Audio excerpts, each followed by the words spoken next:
ជំរាបសួរបងប្អូនទាំងអស់គ្នាខ្ញុំឈ្មោះគង់វណ្ណុចបាទពីថ្ងៃនេះទៅយើងនឹងចាប់ផ្ដើមរៀនភាសាកូរ៉េជាមួយនឹងគ្នាដោយគ្រាន់តែចំណាយពេលមួយថ្ងៃ5ទៅ7នាទីនោះបងប្អូនទាំងអស់គ្នាអាចនឹងរៀនភាសាកូរ៉េមួយដែលសប្បាយបាទដូចជាចំណងជើងមេរៀនដែលយើងរៀន Funny Korean everyday បាទជារៀងរាល់ថ្ងៃតែម្ដងបាទយើងរៀនភាសាកូរ៉េឲ្យសប្បាយជាមួយនឹងគ្នាបាទដូច្នេះថ្ងៃនេះជាថ្ងៃទី1ដែលយើងនឹងរៀនពីរបៀបក្នុងការប្រកបបាទដូច្នេះការប្រកបយើងនឹងរៀនជាមួយគ្នារយៈពេល4ថ្ងៃពីរបៀបអានពីរបៀបផ្លាស់ប្ដូរសំឡេងគ្រប់បែបយ៉ាងទាំងអស់បាទដូច្នេះថ្ងៃនេះថ្ងៃទី1យើងនឹងរៀនពីប្រព័ន្ធនៃការអានថាតើការអានរបស់ភាសាកូរ៉េគេអានយ៉ាងដូចម្ដេចបាទអញ្ចឹងដូច្នេះយើងនឹងមើលជាមួយនឹងគ្នាពីស្រៈហើយនឹងព្យញ្ជនៈបាទប៉ុន្តែថ្ងៃនេះយើងអត់រៀនព្យញ្ជនៈទាំងអស់ទេយើងរៀនព្យញ្ជនៈតែ7តួប៉ុណ្ណោះបាទអញ្ចឹងដូចជាពេលនេះសូមយើងបានអានជាមួយនឹងគ្នាសូមបានអានតាមខ្ញុំទាំងអស់គ្នាទី1 kiok kiok បាទដូច្នេះវាមានសំឡេងជាអក្សរកឬមួយក៏អក្សរកនីអ៊ឹននីអ៊ឹនបាទវាមានសំឡេងជាអក្សរណឬមួយក៏អក្សរណូរីអ៊លរីអ៊លបាទហើយរីអ៊លមានសំឡេង2បាទគឺសំឡេងអក្សររហើយនិងសំឡេងអក្សរឡមីអ៊ឹមមីអ៊ឹមមីអ៊ឹមនេះមានសំឡេងជាអក្សរម៉ូភីអ៊ឹបភីអ៊ឹបបាទមានសំឡេងជាអក្សរបប៉ុន្តែសំឡេងនៅកំពង់កតមកទៀតអៀងអៀងបាទមានសំឡេងជាអក្សរអហើយនិងអក្សរងភីអ៊ឹបភីអ៊ឹបបាទនេះមានសំឡេងជាអក្សរផឬមួយក៏សំឡេងអក្សរផបាទដូច្នេះនេះគឺជាព្យញ្ជនៈ7តួដែលយើងរៀនជាមួយនឹងគ្នាបាទហើយយើងមើលស្រៈម្ដងបាទដូច្នេះស្រៈនៅក្នុងភាសាកូរ៉េគឺមាន2ប្រភេទគឺស្រៈផ្សំហើយនិងស្រៈស្រៈតូលហើយនិងស្រៈផ្សំអញ្ចឹងនៅថ្ងៃនេះយើងនឹងរៀនជាមួយគ្នាតែស្រៈតូលទេដែលមានចំនួន10តួបាទសូមយើងបានអានជាមួយនឹងខ្ញុំអាយ៉ាយ៉ាអអយ៉យ៉អូអូយ៉ូយ៉ូអ៊ូអ៊ូយូយូអ៊ឺអ៊ឺអ៊ីអ៊ីបាទហើយនេះគឺជាស្រៈតូលទាំង10តួបាទអញ្ចឹងរបៀបក្នុងការអានភាសាកូរ៉េក៏ដូចជាភាសាខ្មែរយើងអញ្ចឹងដែរគឺមានការប្រកបគឺយើងអាចប្រកបគ្នាបានបាទដោយយើងចាប់ផ្ដើមពីព្យញ្ជនៈមានព្យញ្ជនៈស្រៈហើយនិងព្យញ្ជនៈអញ្ចឹងសម្រាប់ព្យញ្ជនៈដែលនៅខាងក្រោយគឺគេហៅថាផាត់ឈីមបាទផាត់ឈីមបើយើងនិយាយភាសាខ្មែរយើងមានន័យថាជាទម្របាទមានន័យគេដាក់នៅពីក្រោមពាក្យនោះឯងបាទចាឥឡូវយើងនឹងរៀនក្នុងការប្រកបអានជាមួយនឹងគ្នាបាទចាប់ផ្ដើមពីខៀវទៅមុនគេបាទដូច្នេះនេះទម្រង់ឆើមបូកជាមួយនឹងម៉ូអ៊ូមានន័យថាទម្រង់ព្យញ្ជនៈបូកជាមួយនឹងស្រៈបាទនេះបើសិនណាជាព្យញ្ជនៈបូកជាមួយនឹងស្រៈខៀវយើងអានថាសំឡេងអក្សរកបាទឧទាហរណ៍ដូចជាពាក្យថាខាដាខាដាបាទនេះកន្លែងថានេះដោយសារយើងអត់ទាន់រៀនបាទអញ្ចឹងខ្ញុំដាក់ក្នុងវងកញ្ចក់អញ្ចឹងយើងមើលពាក្យខាបាទមានន័យថាខៀវកបូកជាមួយនឹងស្រៈអាខាគឺទៅបាទបើប្រែថាទៅបាទប៉ុន្តែបើសិនណាជាយើងមើលនៅខាងចំហៀងនេះយើងឃើញមានពាក្យមួយទៀតមានមីអ៊ឺមហើយមានអូបន្ទាប់មកមានខៀវដែលនៅខាងក្រោមបើនេះនៅខាងក្រោមនេះឯងដែលយើងហៅថាទម្រឬមួយក៏ហៅថាផាត់ឈីមមានថាវាស្ថិតនៅក្នុងទម្រង់ព្យញ្ជនៈ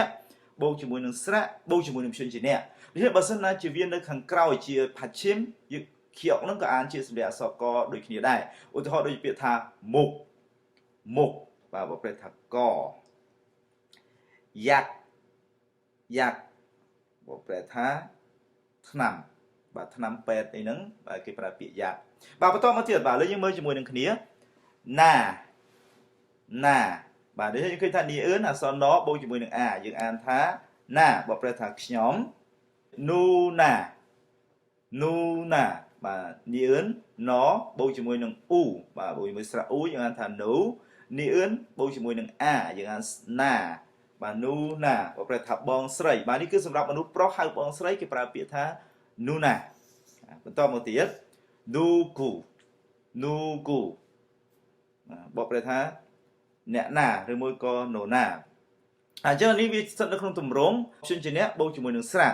បើសិនណាជាវាស្ថិតនៅក្នុងព្យញ្ជនៈបូកជាមួយនឹងស្រៈបូកជាមួយនឹងព្យញ្ជនៈវិញនេះអឿនក៏អានជានៅតែសម្លេងអក្សរណដដែលឧទាហរណ៍ដូចជាពាក្យថាមុន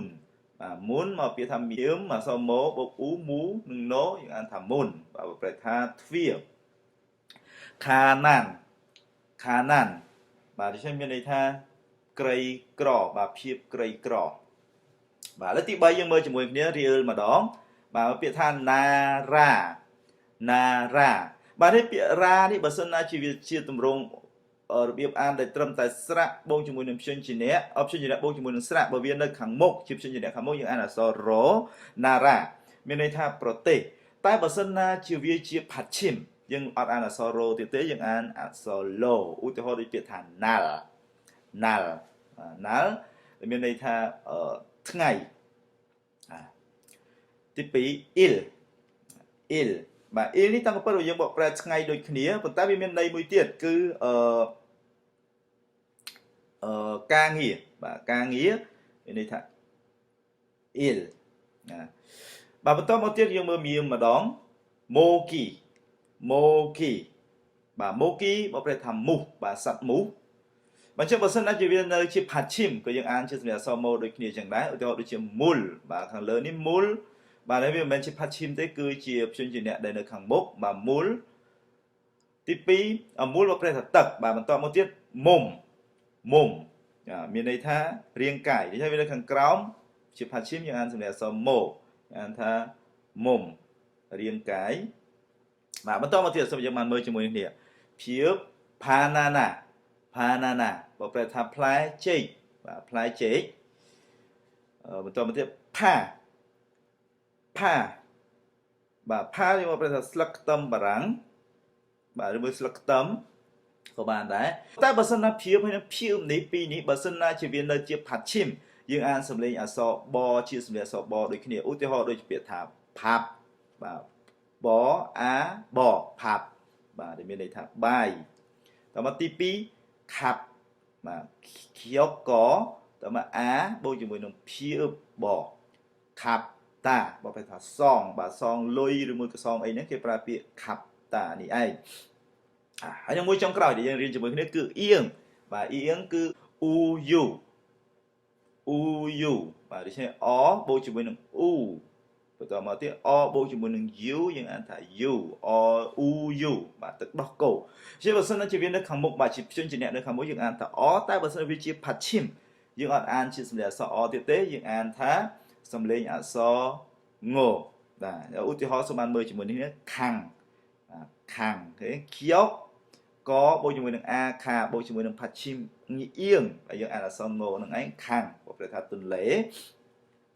ផាំងផាំងបាទផាំងនេះមានន័យថាបន្ទប់បាទដូច្នេះនៅថ្ងៃនេះយើងបានរៀនជាមួយនឹងគ្នាបាទនៅព្យញ្ជនៈចំនួន7តួហើយនឹងស្រៈចំនួន10តួហើយយើងបានអានពីរបៀបអានដូចនៅក្នុងមេរៀននេះចំណុចដែលយើងត្រូវចងចាំដែលសំខាន់គឺមាន2គឺរីអ៊ឺលហើយនិងអៀងបាទរីអ៊ឺលហើយនិងអៀងបើសិនណារីអ៊ឺលបើវានៅជាផាត់ឈិមយើងអានថាសម្លេងអក្សរឡូហើយចំណែកអៀងវិញបើវានៅជាផាត់ឈិមយើងអានសម្លេងអក្សរងបាទដូច្នេះ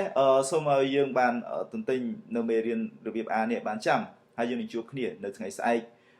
នៅមេរៀនបន្តទៀតពីរបៀបអាននៅព្យញ្ជនៈហើយនឹងស្រៈដែលនៅសល់ទាំងប្រមាណផ្សេង